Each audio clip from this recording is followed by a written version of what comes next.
बरेली में नमाज के बाद आई लव मोहम्मद पोस्टर को लेकर हुए बवाल पर पुलिस एक्शन में है। पुलिस ने उपद्रव, बवाल और पथराव करने वालों पर शिकंजा कसना शुरू कर दिया। अब तक 23 लोगों को हिरासत में लिया गया है। हिरासत में लिए गए लोगों से पूछताछ भी की जा रही है। एक तरफ जहां बवाल को लेकर बरेली में सुरक्षा व्यवस्था सख्त की गई, वहीं डीआईजी ने बताया कि प्रदर्शन के दौरान उपद्रवियों ने फायरिंग भी की थी, जिसमें से 10 पुलिसकर्मी जख्मी हुए। बरेली में चप्पे चप्पे पर पुलिस की तैनाती की गई है। अमित गंजू हमारे सहयोगी बरेली से इस वक्त जुड़ गए हैं। अमित, इस वक्त तक क्या एक्शन लिया गया, क्या क्या कार्रवाई और हुई है बताइए, क्योंकि ये बवाल होना नहीं था जो हुआ। प्रशासन ने बहुत कोशिश की, उसके बाद भी ये बवाल हुआ। देखिए मेनका जी, मैं आपको बताना चाहूंगा कि जुमे की नमाज के बाद उपद्रवियों ने जहां एक और पुलिस पर पथराव किया, पुलिस के साथ अभद्रता की, शहर का माहौल खराब करने का प्रयास किया, मगर पुलिस ने पूरी घेराबंदी की और उसके बाद जो उपद्रवियों उनको दौड़ाया। इन सब के बीच शहर का माहौल इस वक्त नॉर्मल हो चुका है। मैं अपने कैमरामैन से कहूंगा पहले तो ये दृश्य दिखाइए, यहाँ का सुबह का वक्त है, पुलिस का डिप्लॉयमेंट देख सकते हैं, पीएसी के जवान कैसे मुस्तैद हैं, चप्पे चप्पे पर पुलिस और पीएसी डिप्लॉय की गई है। और ऐसे में लोगों को साफ तौर पर मैसेज दिया गया है, पुलिस ने साफ मैसेज दिया है कि लोगों को परेशान होने की जरूरत नहीं है। जिसने भी माहौल खराब किया उसके खिलाफ सख्त सख्त कार्रवाई होगी। किसी निर्दोष को परेशान नहीं किया जाएगा, क्योंकि 2 दिन पहले ही, मतलब जुमे की नमाज से 2 दिन पहले ही धारा 163 जो वीएनएस की, जिसे धारा 144 कहते हैं, वो लागू हो चुकी थी। साफ कहा गया था किसी प्रकार की गैदरिंग नहीं होगी, अननेसेसरी न्यूसेंस नहीं फैलाया जाएगा। मगर फिर भी कुछ लोगों ने शहर का माहौल खराब करने का प्रयास किया और पुलिस ने अब पूरी रात भर दबिश का दौर चला है। कुछ लोगों को सीसीटीवी फुटेज के माध्यम से भी चिन्हित करने का प्रयास किया है। 23 लोगों को, जो हमारे सूत्र बता रहे, हिरासत में लिया गया है। इन सब के अलावा जो सोशल मीडिया पे कुछ लोगों ने जो पोस्ट डाले थे, कुछ पुराने वीडियोस डाले थे, उन पर भी पुलिस की नज़र है। पुलिस के अधिकारियों का साफ कहना है कि उनको भी चिन्हित किया जाएगा। और ओवरऑल देखिए, इस टाइम नोवेल्टी चौराहे पे पुलिस की डिप्लॉयमेंट है और टीम लगी हुई है। हमारे सहयोगी यहाँ खुद मौजूद हैं। आपने अभी देखे बिहारीपुर चौकी में आप थे, फिर नोवेल्टी पे आपने देखा, उसके बाद उस मस्जिद पे गए जहाँ से हुआ। कैसा इस वर्तमान में क्या देख रहे हैं आप? जैसा कि देखिए, जो पुलिस प्रशासन है या फिर प्रशासनिक अधिकारी हैं, सभी लगातार बरेली के हालात सामान्य करने में जुटे हुए हैं। पूरी रात पुलिस अधिकारी जो हैं मेहनत करते रहे हैं और वही वजह है कि अब जो स्कूल, कॉलेज हैं, प्रतिष्ठान है, बाजार है, सब खोल दिया गया है। सब अपने अपने काम पर लगे हुए हैं। तो कहीं ना कहीं जो पुलिस अधिकारियों की जो मेहनत है, प्रशासनिक अधिकारियों की मेहनत है, मुख्यमंत्री ने सीधे तौर पर कहा था कि जो हालात हैं उनको काबू में कर लिया जाए। और वही वजह है कि यहाँ पर हालात सामान्य हैं और बाजार खुल गए हैं, लोग अपने अपने काम पर निकल चुके हैं। क्योंकि जिस तरीके से एक फिजा खराब करने की कोशिश की गई थी, एक बड़ी सोची समझी साजिश थी। बरेली के जिला प्रशासन ने 2 दिन पहले ही यहाँ पर धारा 163 लागू कर दी थी, लेकिन इसके बावजूद यहाँ पर जो है जमावड़ा हुआ एक सोची समझी साजिश के तहत। पूर्व में भी इस तरीके की षड्यंत्र रचे गए थे, लेकिन सबसे बड़ी बात यही है कि जो इसका मास्टरमाइंड था वो पर्दे के पीछे रहा, वो कल नहीं निकला घर से बाहर तो की वजह। लेकिन इसके बावजूद जो उनके बहकावे में आकर के नाबालिग लोग बड़ी तादाद में आए और कुछ लोग बड़ी तादाद में आए, फिजा खराब करने की कोशिश की गई। देखिए मैंने कहा जी, मैं बताऊँ इन सबके भी सबसे बड़ी चीज़ जो पुलिस के अधिकारी से हमारी बात हुई, हमारी एडीजी बरेली जोन से बात हुई, रमेश शर्मा से, हमारी अजय साहनी डीआईजी से बात हुई, अनुराग आर्या से बात हुई, डीएम अविनाश सिंह से बात हुई। साफ कहना है कि इसमें जो टीनेजर्स हैं उनको एंगेज किया गया और उनको मोटिवेट कराया गया। ये कोई क्या प्लान था, ये तो खैर जांच का विषय है, मगर इन सब के बीच जो कर्टन्स के पीछे बैठे थे वो फ्रंट पे नहीं आए और उन्होंने इन यूथ को, स्पेशली इन लड़कों को, हाथ में पत्थर दे दिए और शहर का माहौल खराब हो।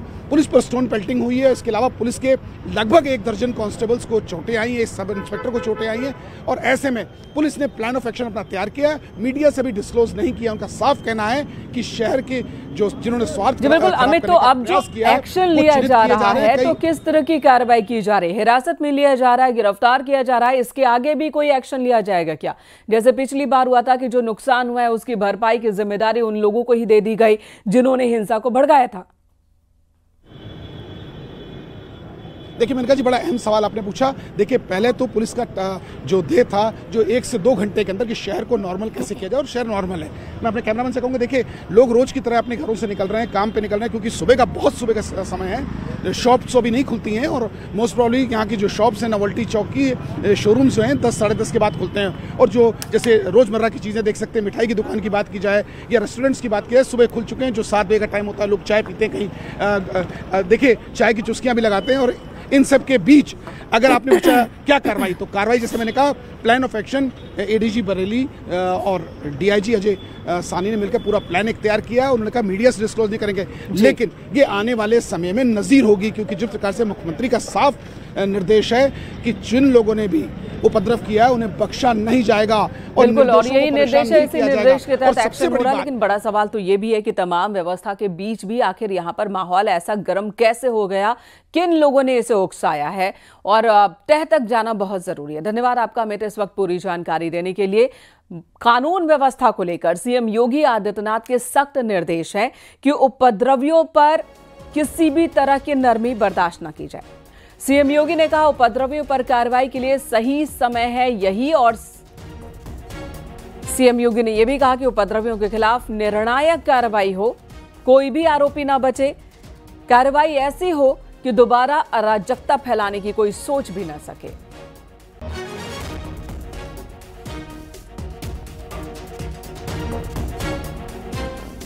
उधर महाराष्ट्र के बीड जिले में आई लव मोहम्मद कार्यक्रम में मौलाना ने सीएम योगी को धमकी दी। सीएम योगी के खिलाफ इस नफरती मौलाना का वीडियो वायरल होने के बाद पुलिस हरकत में आई। महाराष्ट्र पुलिस ने अशफाक निसार शेख और रफीक तंबोली को गिरफ्तार किया है। एफआईआर दर्ज की गई है। दोनों के खिलाफ लोगों को भड़काने और माहौल खराब करने की धाराओं के तहत केस दर्ज किया गया। हिम्मत नहीं होती कि वो हुजूर सल्लल्लाहु अलैहि वसल्लम के सामने गुस्सा भी करे।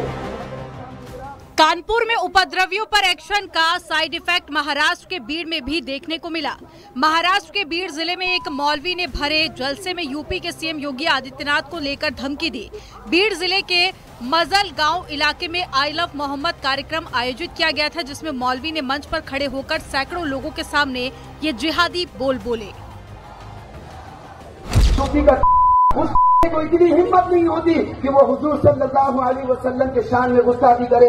मोहतरम सामने किराम, मैं उस योगी को मजले गांव शहर से मुस्तफा मस्जिद के सामने से ये चैलेंज करता हूँ कि अगर तेरी अगर इतनी हिम्मत है तो तुम मजले गांव में आकर खाली सिर्फ और सिर्फ आका सल्लल्लाहु अलैहि वसल्लम के नाम के जो गुस्ताख है, जो गुस्ताखी का जो आई लव मोहम्मद के नाम पर जो आज बैनर लगा रहे हैं, अगर तू उन्हें अरेस्ट करेगा तो मैं कसम खुदा की मुस्तफा मस्जिद के सामने उसे चैलेंज करता हूँ।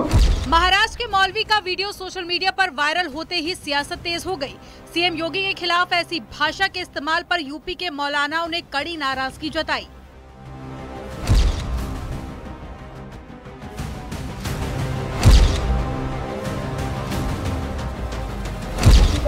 वहीं पुलिस का कहना है कि यह वीडियो की जांच की जाएगी, जिसके बाद में एफआईआर कर लीगल एक्शन भी लिया जाएगा।